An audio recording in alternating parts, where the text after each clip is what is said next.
चक्रधारक। एक दिन 4 ब्राह्मण वन के भीतर चल रहे थे।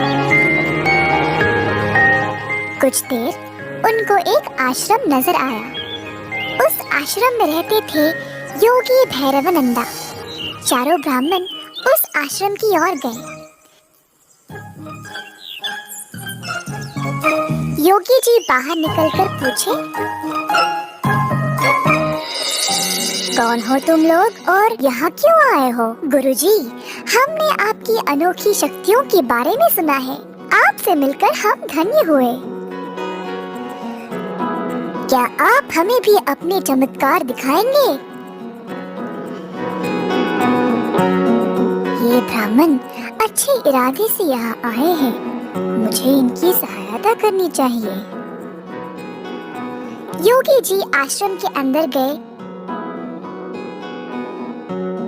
और 4 बेलचे लाकर ब्राह्मणों को सौंप दिया। ये बेलचे ले जाओ।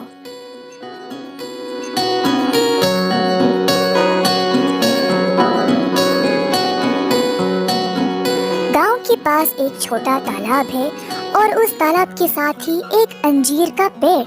उस पेड़ के पास जो लाल मिट्टी है उसे खोदो और अपना भाग्य आजमाओ। ब्राह्मणों बेलचे लेकर उसी स्थान पर आ पहुंचे।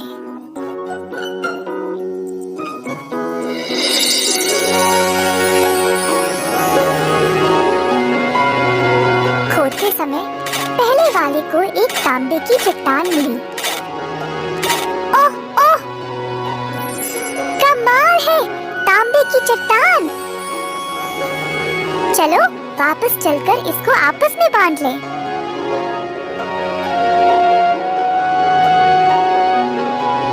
अरे नहीं, हमें सोना चाहिए और जब तक ना मिले खोदते रहेंगे।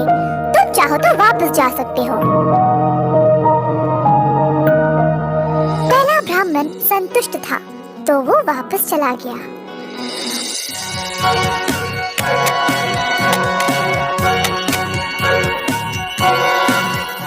ओह ईश्वर, चांदी!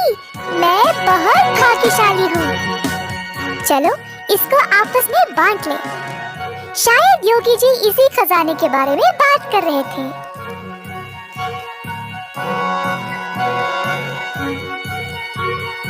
हमको अभी सोना नहीं मिला, हम कोशिश करते रहेंगे। तुम चाहो तो जा सकते हो। दूसरा ब्राह्मण अपनी प्राप्ति से प्रसन्न था और वहां से चला गया।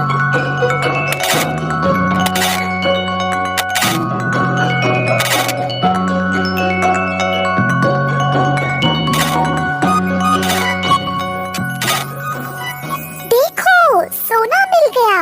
चलो इसको भोरी में भर के ले जाएं। अरे ना ना, लगता है ये कोई विशेष जगह है।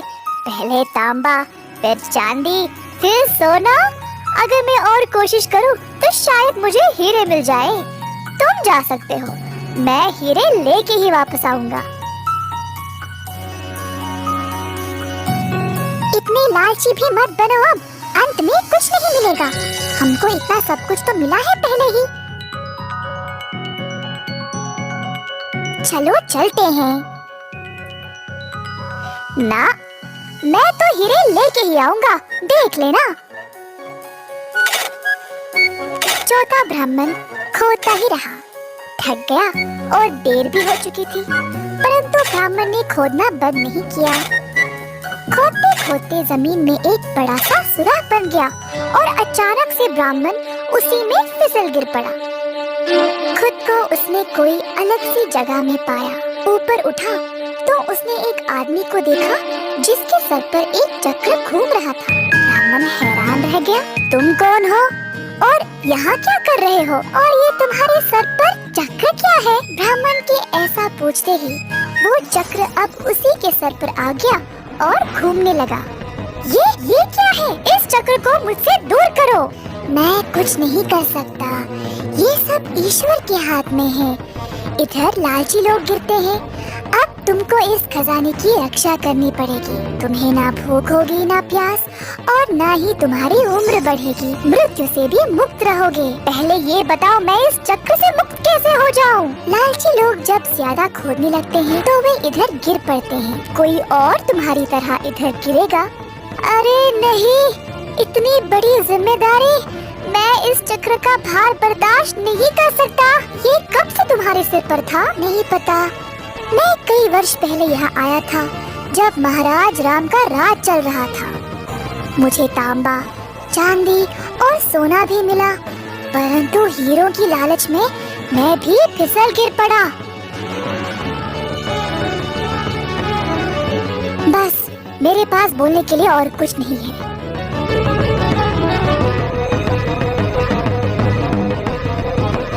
ऐसा बोलकर साधक उसी सुराग से बाहर निकल गया। जब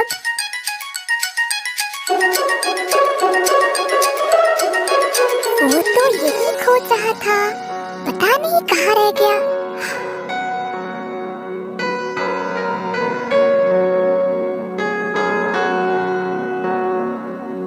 ओ सुनिए, मेरा मित्र यहाँ पर मेरे साथ ही खोज रहा था। क्या आपने उसको कहीं देखा है?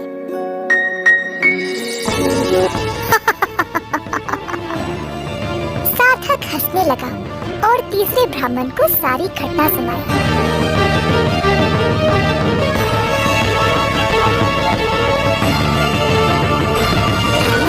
मजबूर और निराश होकर अब घर वापस लौट गया।